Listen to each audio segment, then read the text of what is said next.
Marc Pierini, vous avez été ambassadeur de l'Union européenne en Turquie pendant 5 ans. Alors le pouvoir turc traverse une crise très grave, menacé par les scandales de corruption.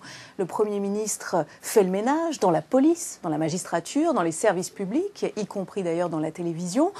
Vu d'Europe, ça a tout d'une dérive autoritaire, mais que peut l'Europe? Est-ce qu'elle peut peser sur le cours des événements en Turquie? Quels sont ses leviers? Quand vous déplacez 2000 policiers, plusieurs procureurs, vous changez les lois, les règlements de la police financière, l'Internet, etc.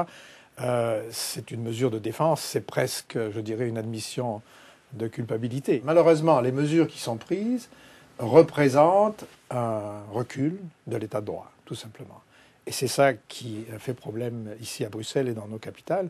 Et la seule voie pour l'Europe, c'est de s'engager fermement avec la Turquie dans la négociation d'adhésion. S'il n'y a pas une sorte d'incitation politique, les réformes ne se font pas facilement parce qu'elles ne sont pas faciles, tout simplement.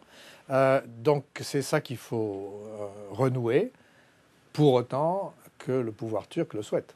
Mais il y a quand même beaucoup de pays qui ne conçoivent pas une Turquie membre de l'Union européenne et puis qui laissent les négociations se poursuivre puisqu'après tout, en 8 ans, on n'a pas franchement avancé, ce qui ne les empêchera pas de mettre leur veto à la fin du processus. Bien sûr. N'importe quel État membre qui souhaite mettre un référendum à la clé peut le faire et une voix dans cet État membre peut faire capoter tout l'édifice. Ça, c'est la règle du jeu. C'est une règle qui est acceptée par la Turquie. Ce que la Turquie n'aime pas, c'est qu'on change d'opinion tous les 6 mois.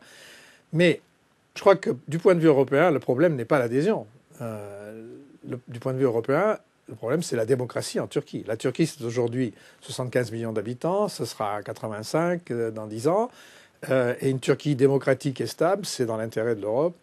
Une Turquie qui a des crises tous les 6 mois, c'est pas dans l'intérêt de l'Europe. Marc Pierini, merci. Merci à vous.